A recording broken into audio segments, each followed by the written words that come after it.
Hello everyone, welcome to Outflix. Today we are talking about Edge of 17, 1998. Set in Sandusky, Ohio, in the summer and fall of 1984. The independent film Edge of 17 is a coming-of-age story centered on Eric Hunter, a 17-year-old high school student coming to terms with his homosexuality. Eric and his lifelong best friend Maggie take summer jobs at an amusement park. There, Eric meets Rod, a flirtatious college student, and his older, openly lesbian boss, Angie. A romantic encounter with Rod at a motel solidifies Eric's awareness of his sexuality, though Rod soon heads back to Ohio State, leaving Eric confused but more self-aware. Back in school, Eric's tentative attempts to express himself through his music and new, gender-bending 1980s fashion, inspired by artists like the Eurythmics, raise concern from his well-meaning but confused mother. After being ridiculed at a party, Eric discovers a local gay bar, the Universal, run by Angie. Eric begins to frequent the bar, finding a sense of community there.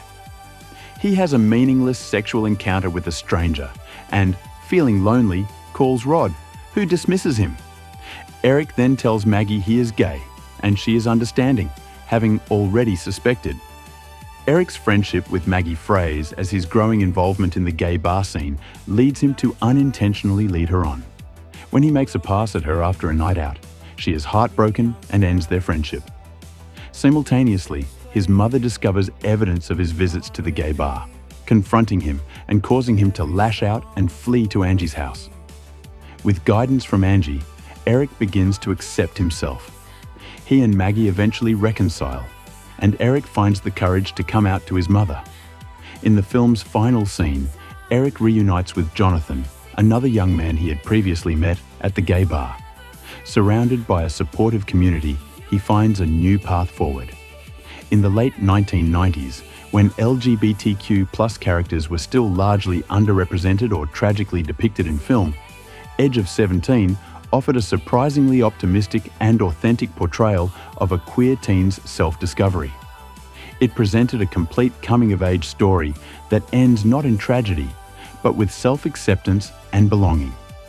The film realistically captures the fumbles and painful mistakes that can accompany the coming-out process, from disappointing a well-meaning best friend to seeking validation through impersonal sexual encounters. Eric's journey is not a smooth, linear path, but a series of stumbles and realizations. Eric's summer job boss, Angie, becomes a vital queer mentor and big sister figure, introducing him to a community at her gay bar. This found family offers Eric a space to belong and receive advice that helps him navigate his complicated relationships and ultimately find confidence. Eric's journey is a tale of balancing different worlds: his suburban home life, his straight-presenting high school friendships, and the newfound freedom of the local gay bar. The film effectively captures the tension and the need to reconcile these disparate parts of his life. The 1980s setting, with its distinct fashion and pop music culture, adds a nostalgic and specific texture to the story. The era is a critical backdrop as it predates the more open social and digital environment of modern times, highlighting the isolating nature of coming out for a teenager in a conservative town. Eric is not a perfect protagonist.